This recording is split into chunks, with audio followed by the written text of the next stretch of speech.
నమః శివాయ. ఒక చిన్న గ్రామంలో రాము అనే వ్యక్తి చాలా కష్టాల్లో ఉండేవాడు. అప్పులు, బాధలు, ఏం చేయాలో తెలియక ఒక్కసారి దేవుడా నాకు దారి చూపించం గట్టి ప్రార్థించాడు రాము. అప్పుడే ఒక దివ్య కాంతి, ఆ కాంతిలో సాయిబాబా దర్శనమిచ్చారు. జీవితంలో బాధలు ఎక్కువైనప్పుడు మనకొక ఆశ కావాలి కదా. అప్పుడు అతను సాయిబాబాను పిలిచాడు. బాబా, నన్ను కాపాడు అని. అదే రాత్రి ఇంట్లో ఒక విచిత్రమైన శాంతి నింపింది. అతనికి కలలో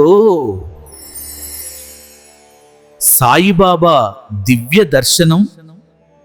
భయపడకు, నేను నీతోనే ఉన్నాను.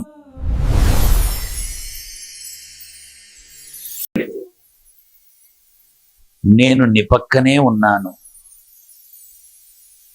రాము ఆ మాటలు విన్న తర్వాత అతని మనసులో భయం పోయింది. దివ్య దర్శనం అంటే బాబా మనలో నమ్మకం పెట్టడం. ఓం సాయిరాం.